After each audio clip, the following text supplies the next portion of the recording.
Hello and welcome to another episode of Movies That Make Us. I'm Jake. I'm Tracy. And we are missing... And I'm Phil.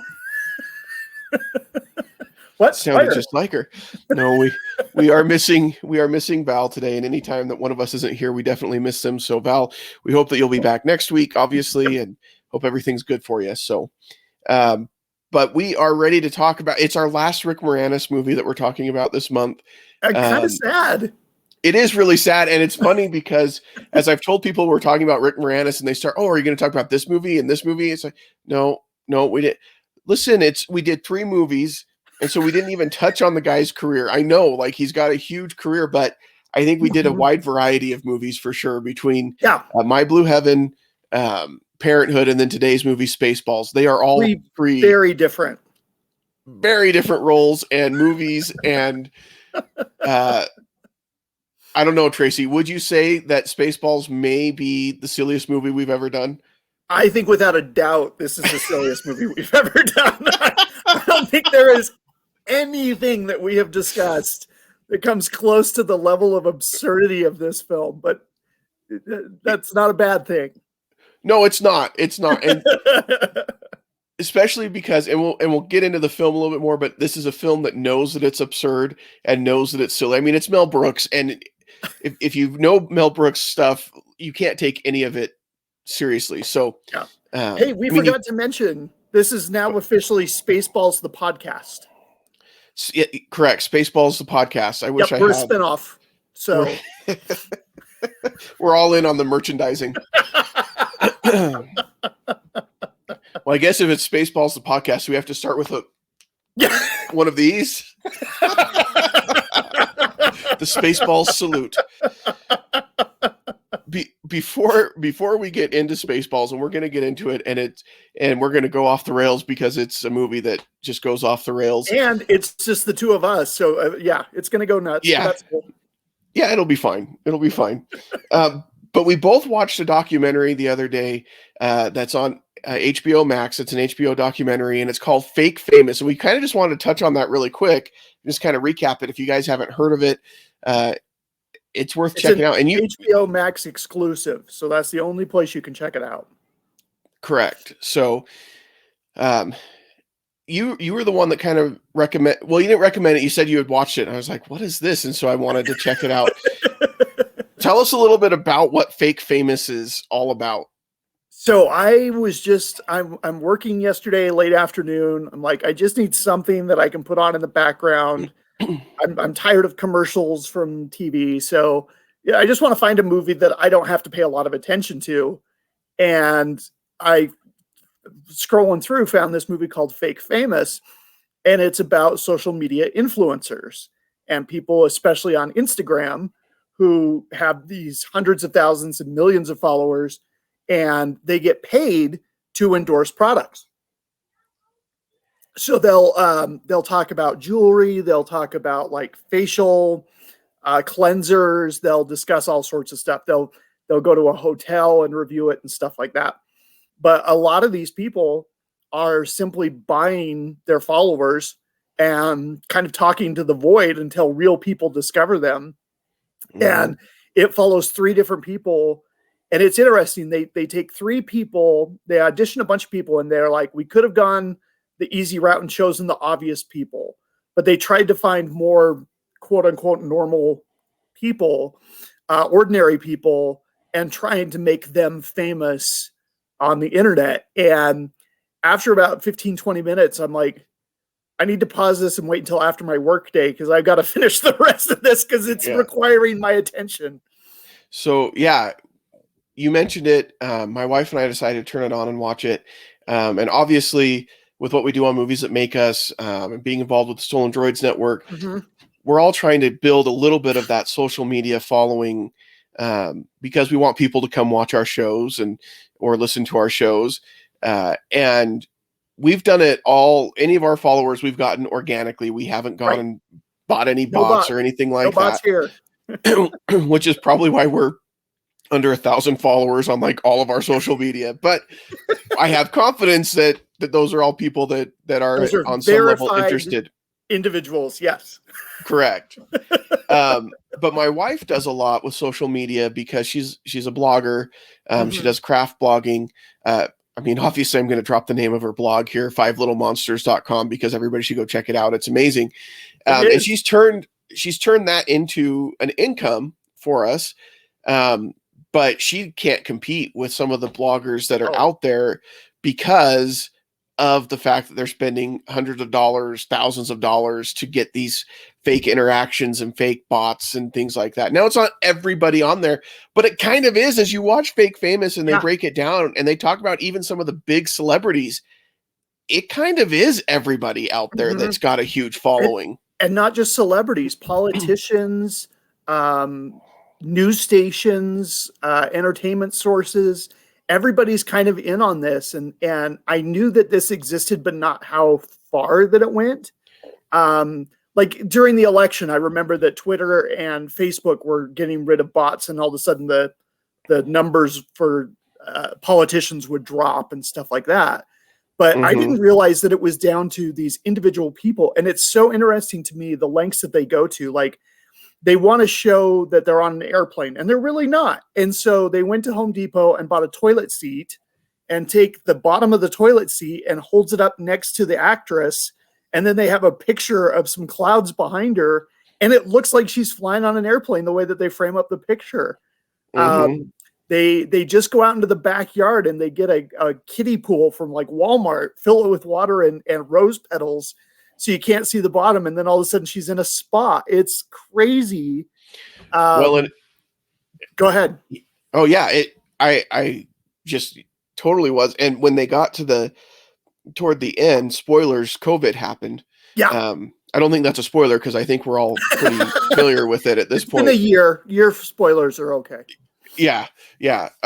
And everything shut down. Yeah. And they talked about how within weeks, a lot of these influencers on Instagram were posting just their normal pictures, like they were still living the high life. And when you get to peek behind the curtains of how they built up the 3 individuals that they select and the fakeness that they did to get there, you realize that, while you're sitting here struggling to just like deal with quarantine in general, they're out having a great time, but they're really not. And it's all just fake.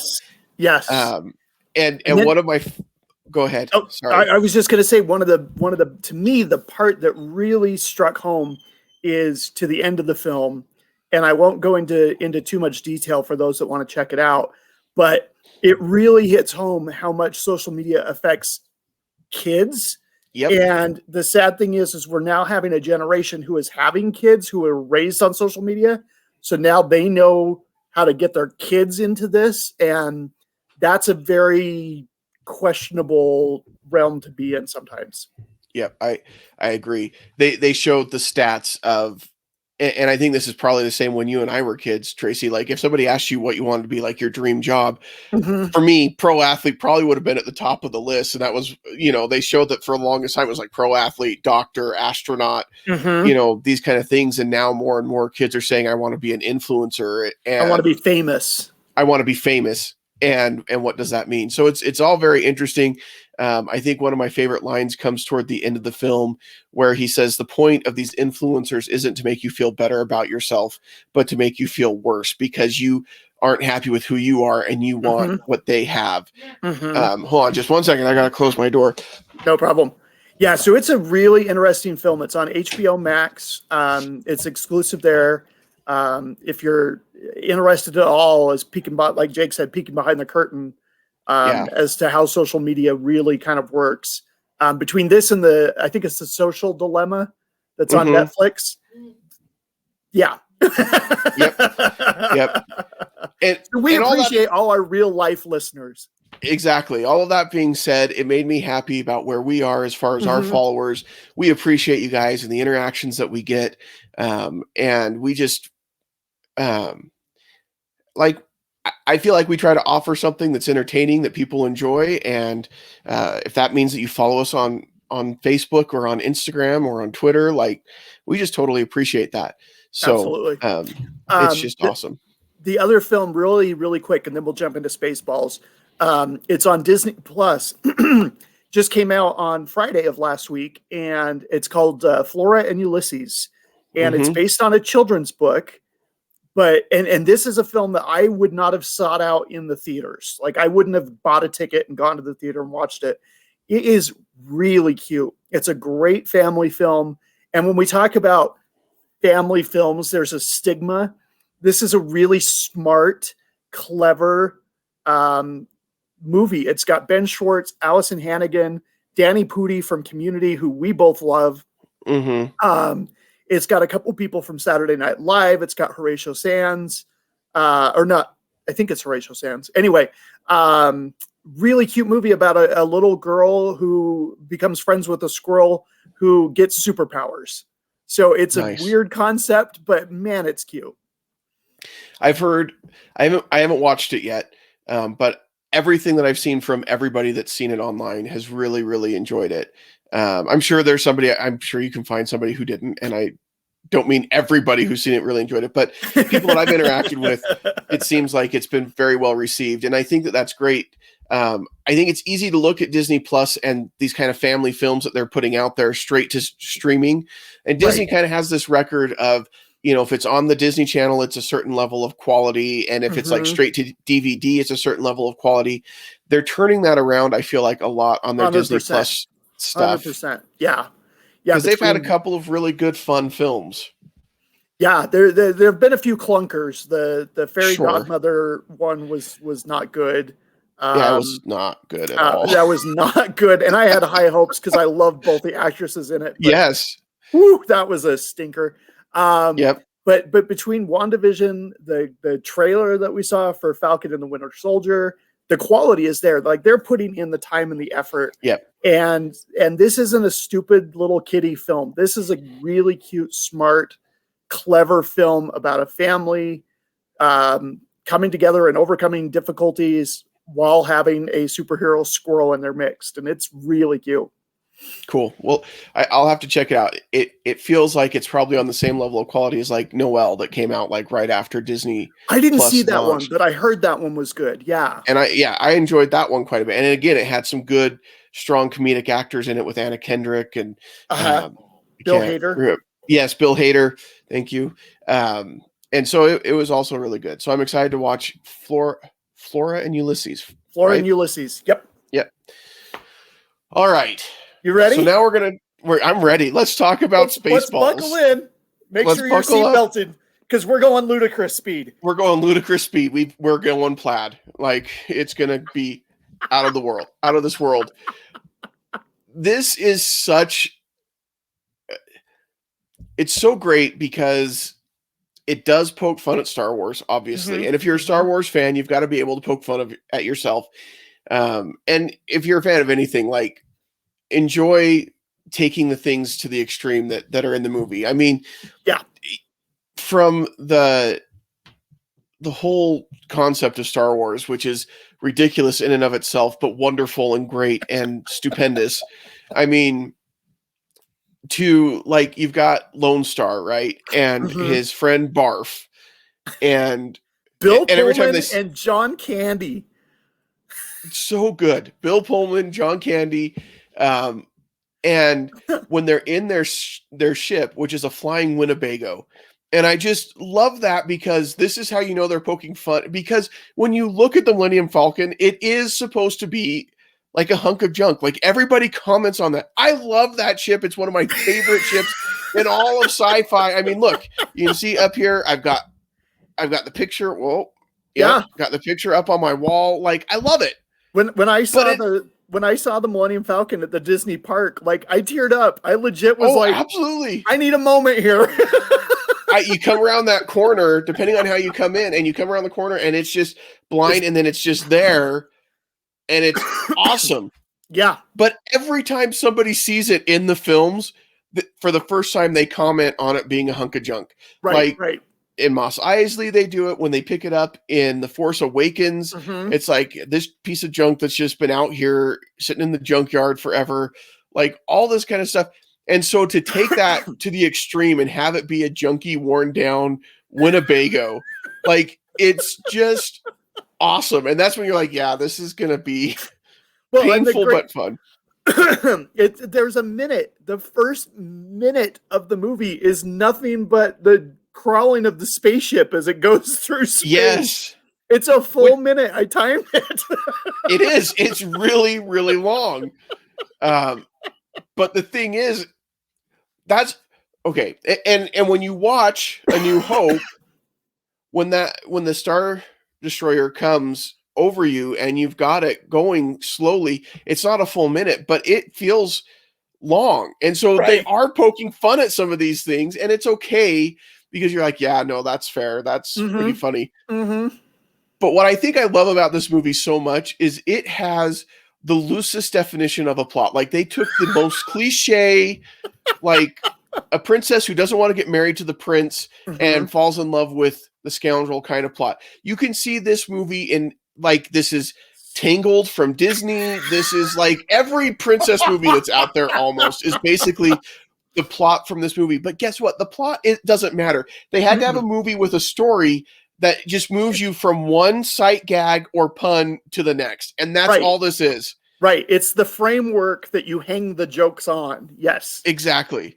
Like, some movies, some comedies approach it as, hey, let's have a good story and throw in some jokes here and there. This approaches it as, we've got all these great jokes. Can we find just some story to throw behind these jokes? And that's basically what Spaceballs is. A loose story with a lot of jokes. Not every joke hits, but they throw them so fast at the screen that by the time you finish laughing at one, the next one is hitting. And so I first saw this movie. It came out in, I think, 87. And I was 12. And I was a huge Star Wars geek. Like, I had the bed sheets and the drapes and the toys and everything. And I had never seen Mel Brooks. I had never seen a parody film. I had no idea what I was getting into. Back then, we didn't have the internet where we could pull up trailers.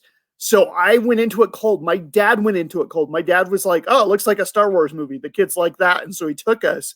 And I remember coming out of that movie and my dad was laughing. And I was like, that was the dumbest thing I've ever seen. Like, I hated that movie because I didn't get it. And because it seemed like they were making fun of Star Wars, which at the time was like an affront to me. Right. And I had not seen this movie in 25 plus years. And it's so stupid, but I found myself just laughing so hard last night. I don't know if I was in the right mood or what, but I don't completely different reaction.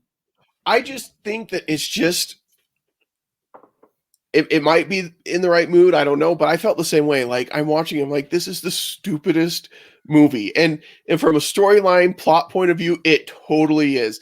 And the acting is fine, but like, it's not, but that's not what you're watching it for. But despite yourself, you're still finding yourself laughing at some of the jokes. And you're right, some of them don't land, but the ones that do are enough of them that you're just like, yeah, that's still really a funny movie. I don't care. I think the most groan-worthy joke is they have this huge setup, and then Lone Star says to Barf, well, who knew we were going after a Druish princess? And then John Candy pauses and looks directly into the camera and goes, funny, she didn't look Druish. And it's just because they're setting up that she's high maintenance and she's difficult and she's a Druish princess. And I was just, I lost it. I'm like, that is so bad, but oh my. Well, and when you look at where it is in the place of the movie, like when he says it, who knew we'd be going after a Druish princess? What do you mean you didn't know? Like, if you think about the story again, and this is why you can't, because it's not, the point of the story is just to move you from one joke to the next. And when you think about it, like, how did you not know that it was a Druish princess? Because you just talked to the king of Druidia who told you go after my daughter. Why would you not think she's a Druish princess? Like, but that's why the joke is so funny, because it's just so stupid. And it is totally groan worthy. And you're just like, yep, that's. And even when they're, and again, like, it's a different time, obviously. And I think that Mel Brooks, the way that he does comedy, he gets away with stuff that if you do it in a different context, or if you do it, you have to be so careful with some of these Oh, jokes yes. because they can totally land in the wrong way and end up Mhm. being offensive. Like when they're combing the desert, which is a classic scene. You've got three Right. sets of people combing the desert, and they're two of them isn't just the regular comb. You know, it's got the wide part and the skinny part, and they're Mhm. combing the desert.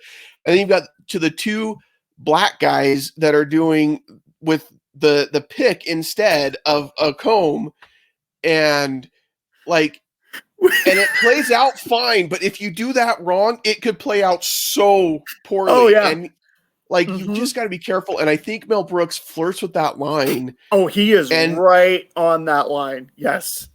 and I think that's what makes him so good at comedy. I mean, when I think about some of the other stuff that he's done that I really enjoy, like Young Frankenstein, which is just a classic Mhm. film. I mean, he Mhm. just pushes right up and just dances on that line.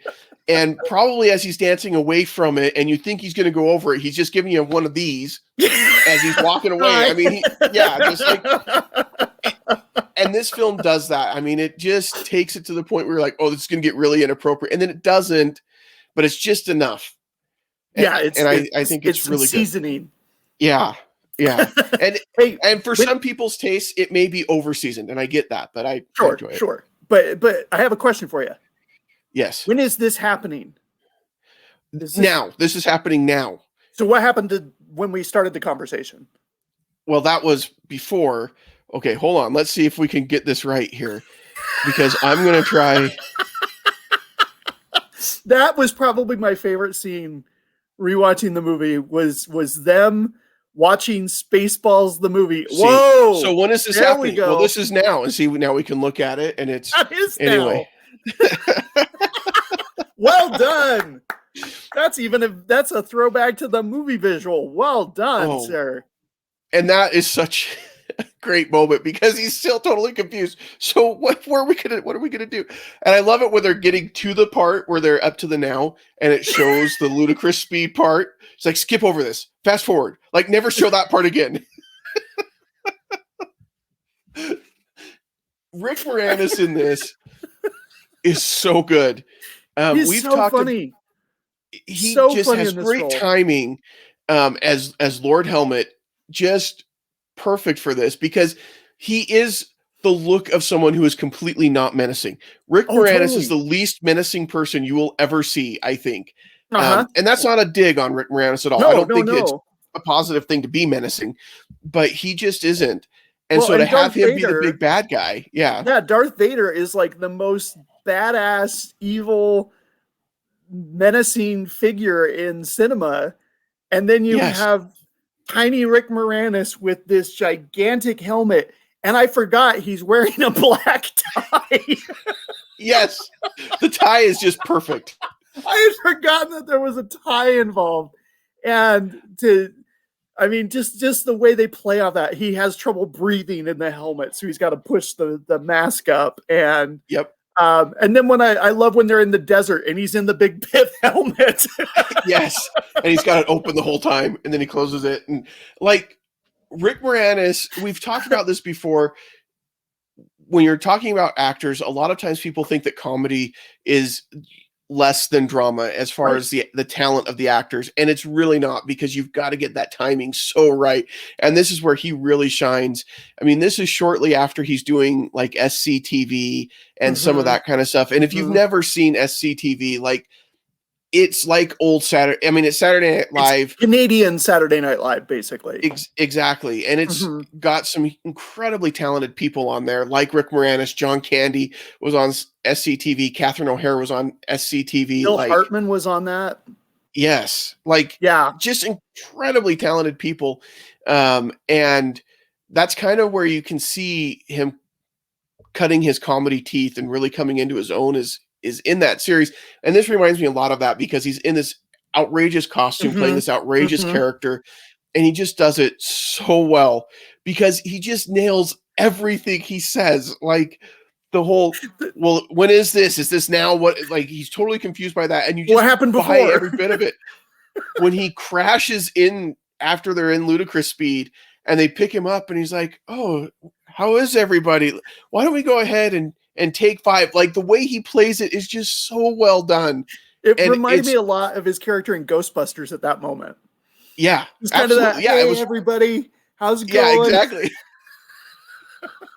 The other scene Okay. that I love with him is when he's reenacting with the dolls, and he's Yes. got the little figure of Darth Helmet, and he's got the princess, and he's got Lone Star, and he's got Barf, and he's like, I'm going to kiss you. Whoa, no.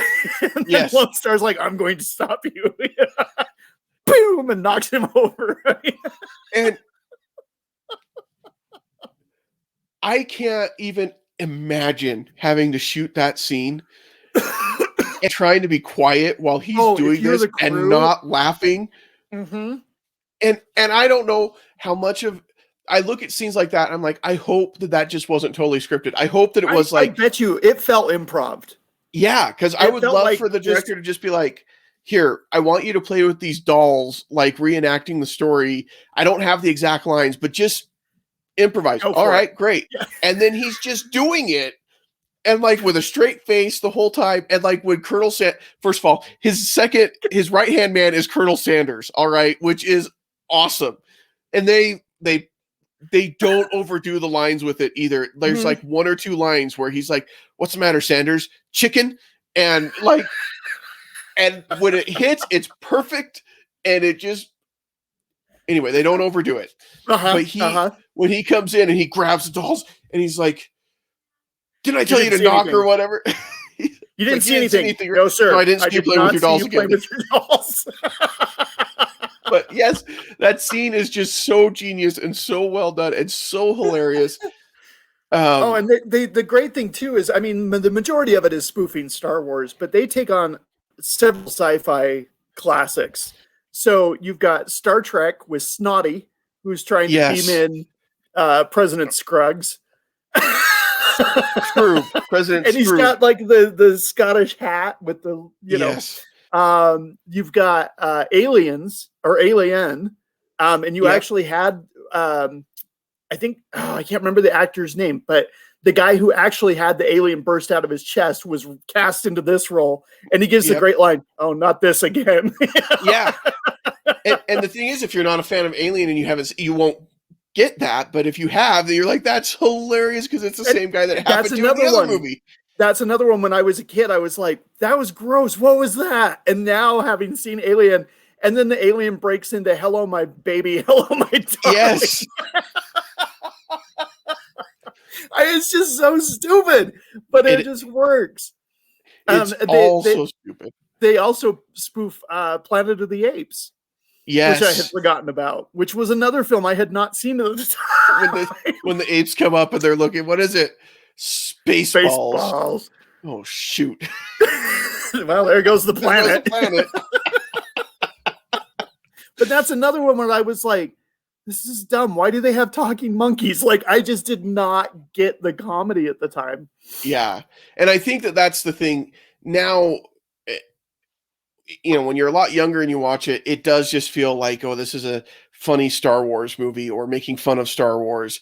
But now where I've definitely taken in much more pop culture in my life than I had back then, probably more than anyone should, but still.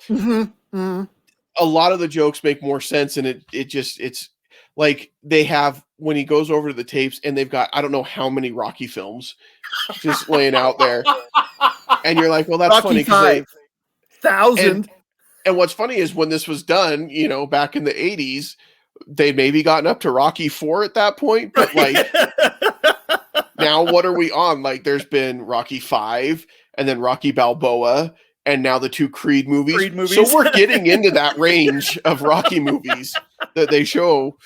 But like, it's just. Oh, it is just. You have to let yourself go when you watch it and just enjoy it. You cannot take this seriously at all. No, not at all. And first of all, if you're sitting down to watch a Mel Brooks film and you're wanting to take it seriously, you've made a mistake already. I'm going to really dive into the cinematography and how it illustrates the inner workings of the character. Yeah, that's not happening in this one. Yeah. There are some great side characters in this too, because you've got Rick Moranis as Dark Helmet. You've got Mel Brooks as President Scroob and as Yogurt. I Right. think he plays both roles. And then you've got the side characters like Colonel Sanders. You've got Scroob's assistant, who is like the biggest pervert in the galaxy. But it's done in such a subtle way that if you're a kid and watching it, you totally miss that. But like when she's talking about Snotty beaming her and like how many times he beamed her and everything, you're like, wait a second, whoa. Or when she calls him on the bathroom wall. Anyway, she does great because it's just a look here and there that you're like, oh my gosh, she is such a perv. And you've got to love Barf. You've got to love Dot Matrix. The droid. Joan Rivers. Rivers, thank you. I was thinking Joan Phillips, and I'm like, that's not right. Yeah, Joan Rivers. For those of you who don't know Joan Rivers, tremendous comedian. Yes. And that's her voice. And I love the fact that they made the robot kind of look like her. Yeah. It's a really crappy robot version of her. So yeah. Yeah. It's like if she and C-3PO had a baby, it would look like Dot Matrix. Basically is what Dot Matrix is. So did you have a crush on the Princess of Druidia growing up like I did? Oh yeah, I think so. I mean, and that's another one that the way that they, I don't know how to describe this, but there's a certain 80s attractiveness that they have in these movies where the way that they portray these female characters, it's not over the top, like reveal everything, but there's just something about it where you're like, she makes me feel weird in a weird way as I'm getting older. But there's nothing like inappropriate about anyway. No, I think so. As a child of the 80s, I totally get where you're going with this. Yeah, it was a very, very special time. Yeah. Yeah, it was. And she was really good. I don't know that she's really done a whole lot outside of this. I looked up, she did a lot of TV. She did One Tree Hill. She did something else on the CW for like 8 seasons. So she did a lot of TV work. She's still active as an actor, but nothing. This was probably her biggest in her career, which is interesting. But then you've got the dad from 8 is Enough. Yes. Who plays the king. I'm like, oh my gosh, flashback to 8 is Enough. That was, I'm like, oh man. It's so 80s. It is so it totally is 80s. Yeah. Well, and the thing is, if you've seen more Mel Brooks films, you see some of these actors kind of show up. Because I think that the actor who plays King Roland, who was the dad in 8 is Enough, I think he's in some other Mel Brooks films as well. So. And he kind of pops up in there. And I think that's the way it goes, right? When you start making movies like this, you kind of get this group of people that like just want to be part of it and just want to have a good time. And you can rely on them to do the side characters that they do. And I was going to say, Scorsese can't make a movie without Leonardo DiCaprio and Robert De Niro right now. So, you know. Yeah. Well, so it's like that. It's like that. It's like Scorsese and De Niro. Yeah, with Mel Brooks and his. The film gods shall smite me down for that one. Appreciates that kind of comparison. The film gods are going to smite me. Yeah, I was thinking more like Adam Sandler. If you watch an Adam Sandler movie, you're going to see the same 3 or 4 guys that are in every Adam Sandler movie. Yes. And they're just his friends. They do nothing else because they're crap actors. That's not fair. No, they're fine. But they show up in Adam Sandler films and that's it. But it's just a bunch of guys getting together and making a movie and having fun. And yeah.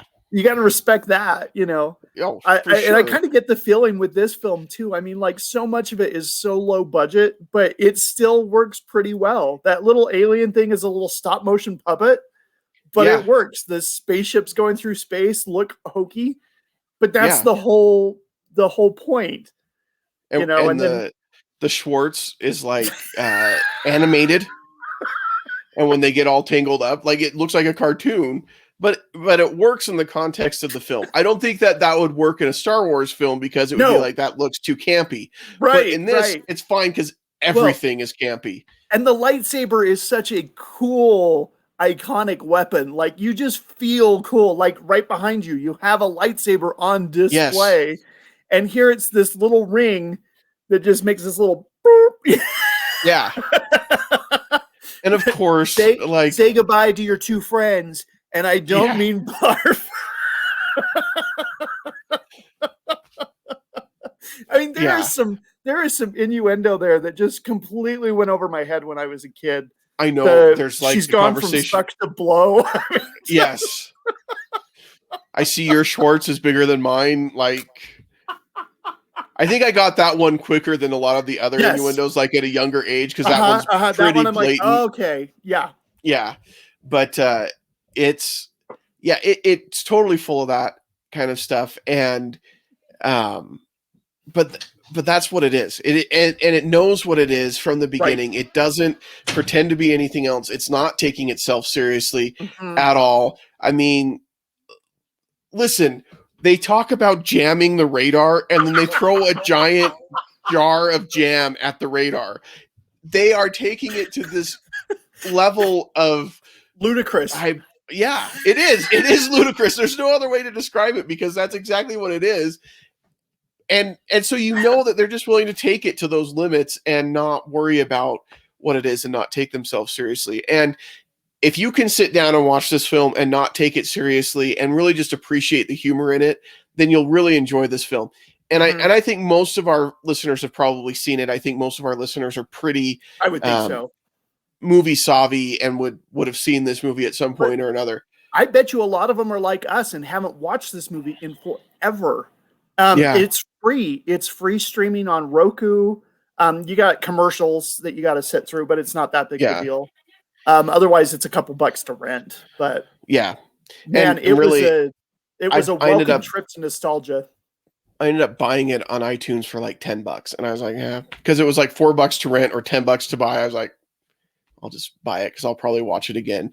Sure. Or my kids might be interested as they get a little bit older. You're like, you know what? It's been a long day. I need a giggle on a Friday night. Let's throw on Spaceballs.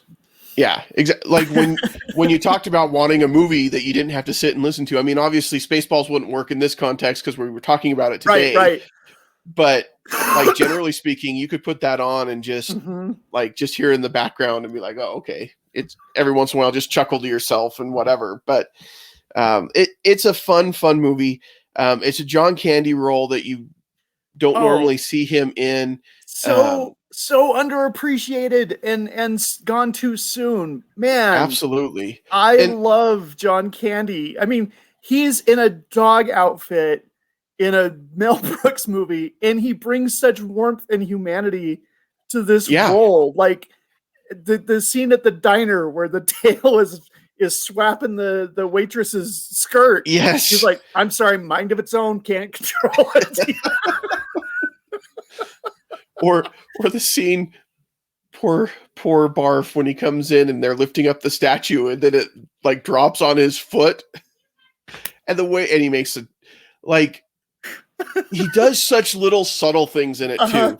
Like when he goes down to get the princess, which first of all, again, you can't even think about it because he's just climbing down a ladder in space from one spaceship to another. No spacesuit, nothing.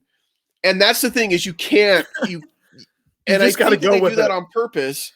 They do it on purpose to kind of point out that there's a lot of stuff in Star Wars that when you start to think about it doesn't make any sense.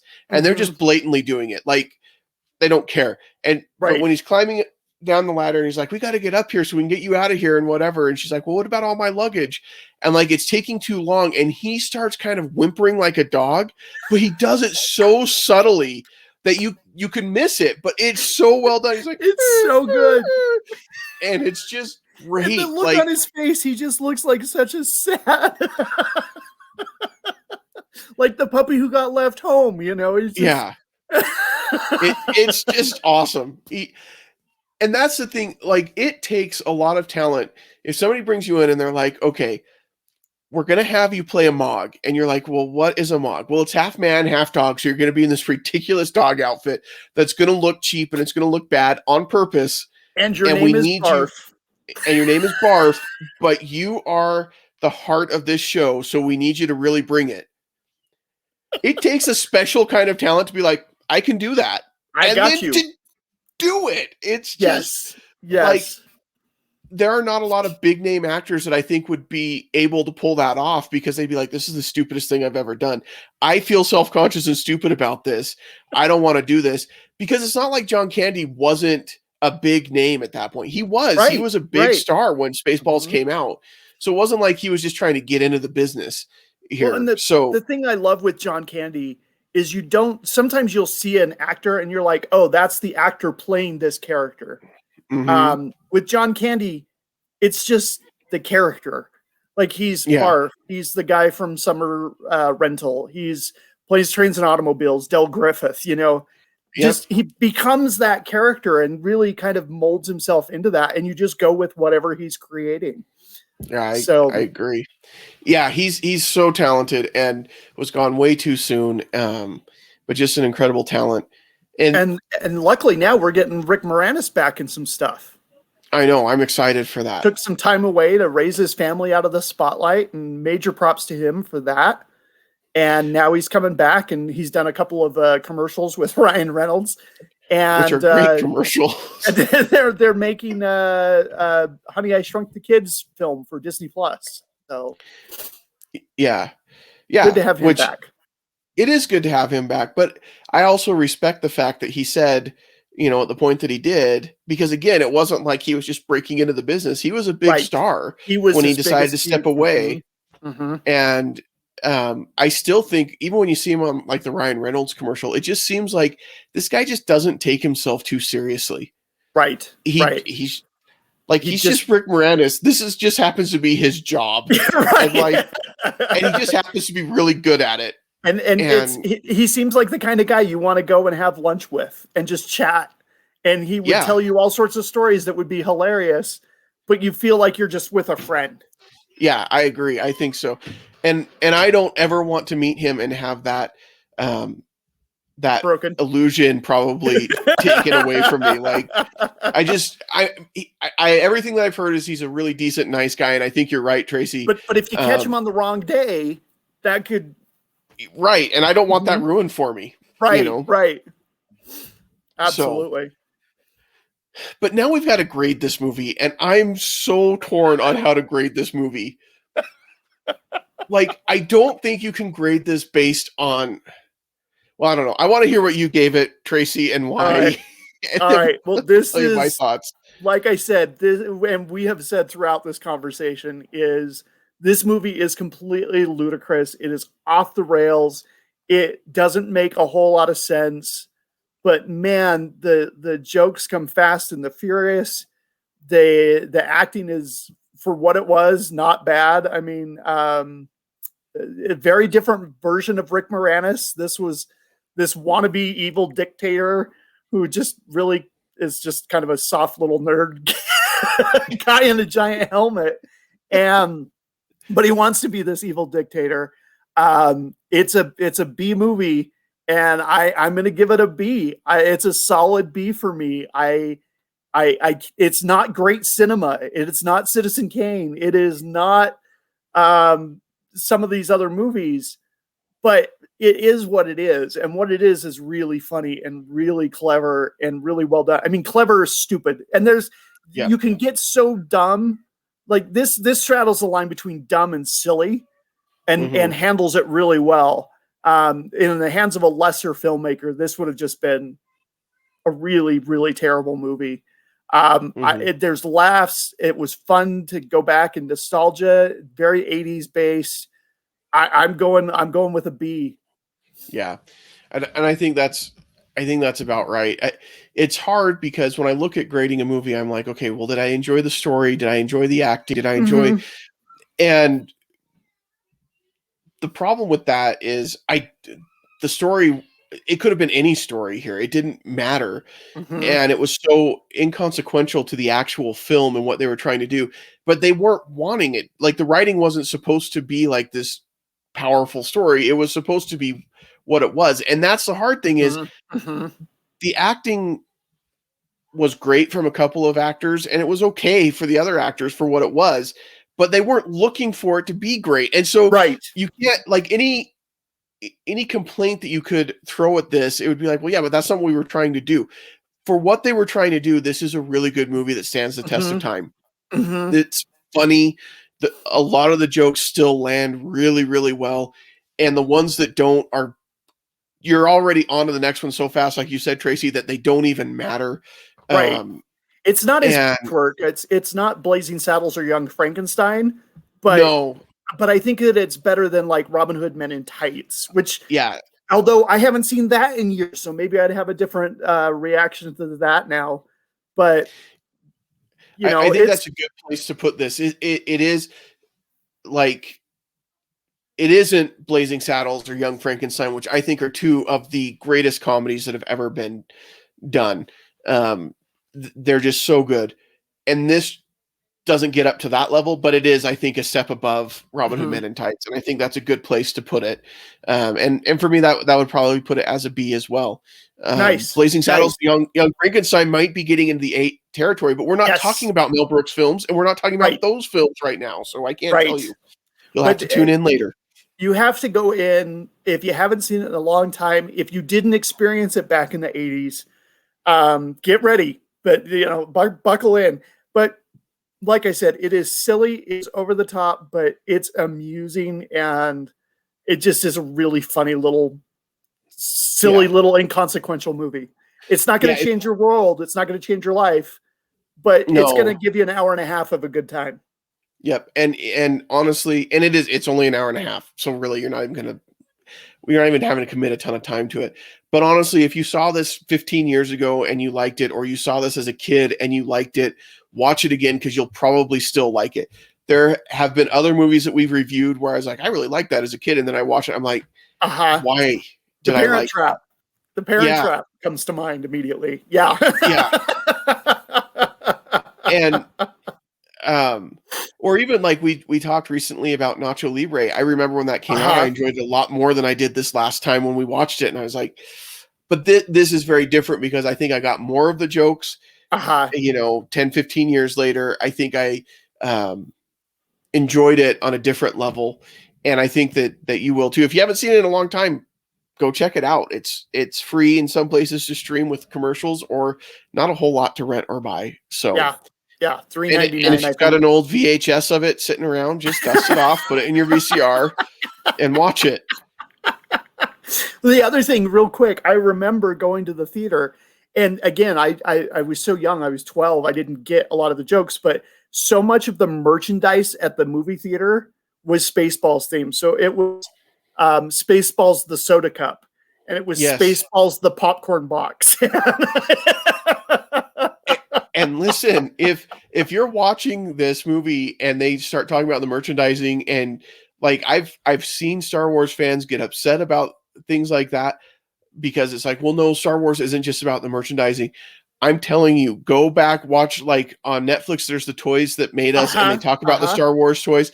Go find a good documentary like that about the merchandising that went along with Star Wars. Oh yeah. And they hit it right on the money in Spaceballs, because they licensed everything. Lucas was a genius in the marketing. Lucas said to the studio, they were having trouble with the budget and he had to go back for more money. And he said, tell you what, I'll take a lower cut on my initial fee, but I get all the merchandising and advertising rights. And at the time they didn't merchandise films. So Fox Studios was like, yeah, whatever. Great, have at it. And everything. I had Star Wars sheets. I had pillowcases. I had drapes. I had toys. I had soap. I mean, there was so much Star Wars stuff. George Lucas and that licensing deal that he made for the merchandising and things like that of Star Wars is the reason why your kids have Spider-Man sheets on their beds right now. And the reason why, like, that, I mean, and Disney has copied that with their Marvel stuff, and just in general. I mean, let's face it, there are two people that do, or two groups, I guess, that do this kind of merchandising better than anybody else. It's Disney and it's Lucasfilm. Now that they're owned by the same company, they're unstoppable. I mean, it's just what it is. But I'm not even angry about it, because I'm fine with buying a bunch of Star Wars crap and Disney crap, and I don't care. And if you're not, then you don't have to buy it. Nobody's making you buy it. That's okay too. Yeah. But George Lucas, he got wealthy not off of the Star Wars films themselves, but off the merchandise. Exactly right. He made more money in 1 year off merchandising than he did for all the theatrical releases, gross box office. So, Yep. I mean, yeah. But that was the other thing that stuck out at me last night watching it. Is I'm like, I remember going to the theater and it was like Spaceballs, the mat, on the ground, and they had stickers and it, like a sticker on the wall, and it said Spaceballs, the sticker, and I'm like, what? I wasn't in on the joke, so it didn't make sense. But now, like if this had come out now, I think I was thinking about that. Like we need a Spaceballs 2 of some sort, because like there's been so much more Star Wars that's come after this, and there's so much more that you could make fun of and poke fun at. I need a helmet, Lord Helmet action figure. Yes, well, I need the whole set so I can recreate that scene in my basement. It's fine. Oh man, silliest movie we've ever done by far. I think so. And maybe we need to do more Mel Brooks films to kind of compete with that. Definitely I don't know. could. I was thinking about that last night. I'm like, I have not seen Blazing Saddles in a long time. So that one was one that I'm like, okay, I got to put that back on the list. I haven't watched Young Frankenstein in some years, so that's another one that I'm like, okay, I got to put that on the list. But Young Frankenstein to me is really funny because we were pretty growing up. We were pretty careful about the content that we watched, I guess is how I'll say it, as far as pretty conservative and things like that. But Young Frankenstein was something that we watched every Halloween, every year. My dad could quote it. And I remember getting older and starting to get more of the humor in it. I'm like, this is a filthy show, like compared to some of those. And it's not like overly bad. That people would be like, wow, Jake's a prude. No, I'm just saying, like, once I started getting some of the jokes, I was like, I am surprised that we watched this as often as we did. So true. So true. Roll.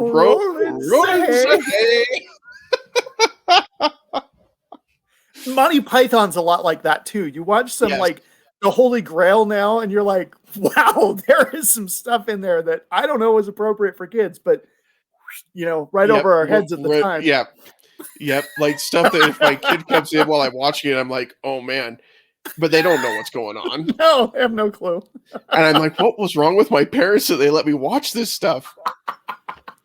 Although to be fair with Monty Python, we didn't grow up watching Monty Python. I was probably in my mid to late teens when I saw Holy Grail for the first time. And it was not with the consent of my parents. Not that they were against me watching it. Like my dad just doesn't care for Monty Python. So it wasn't like he sat down and watched it with me or anything. It was like, I watched it at a friend's house and I'm like, have you guys heard of this movie? And they were like, it's stupid. Look how big my lightsaber is. Oh man, there's some great stuff. Monty Python is so good. So good. Okay, lightsaber. Yeah. We've got a cameo here by number 6. Hey, I'm recording a show. Can you? Yeah, it's Ben. He's talking about how, and this is appropriate for what we're talking about with Spaceballs. He's talking about how big his lightsaber is.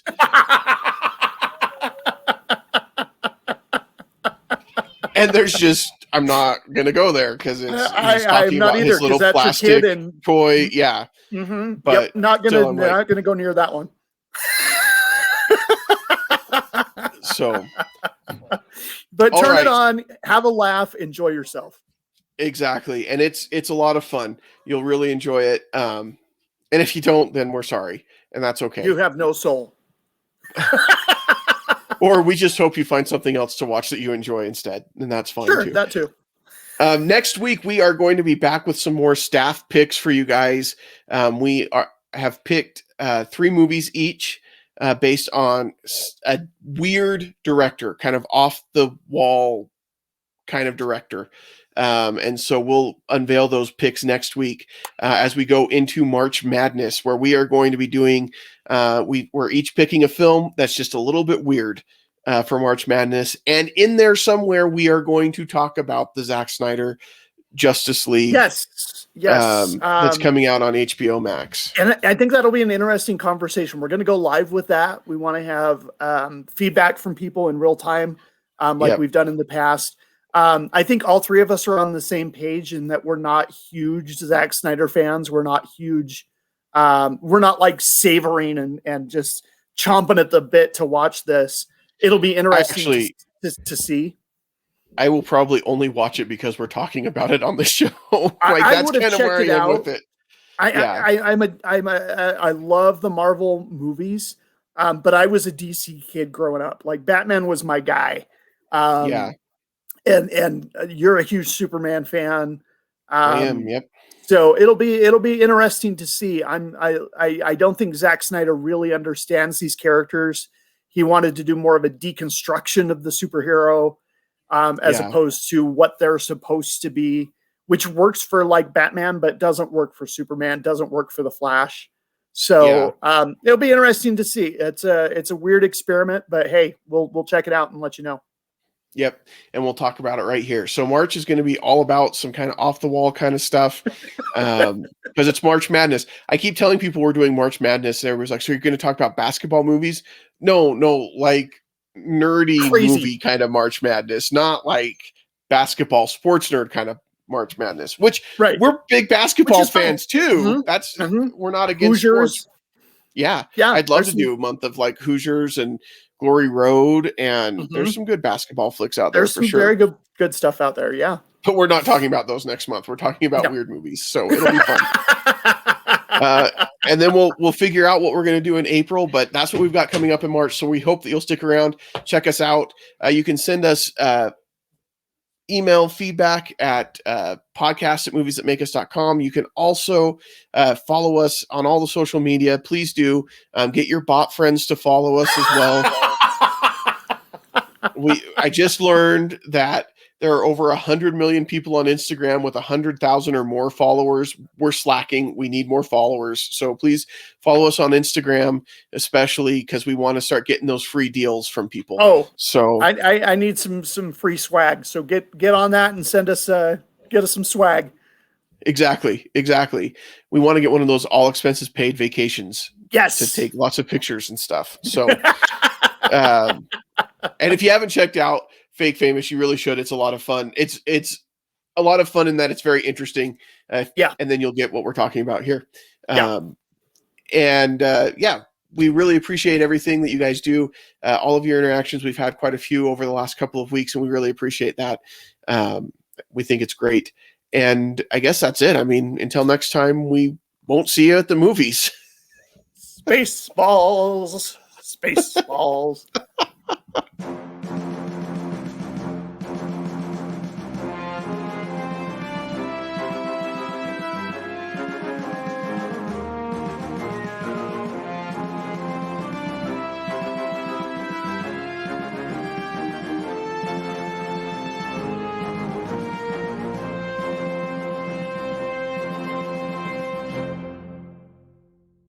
This has been a Stolen Droids Media production.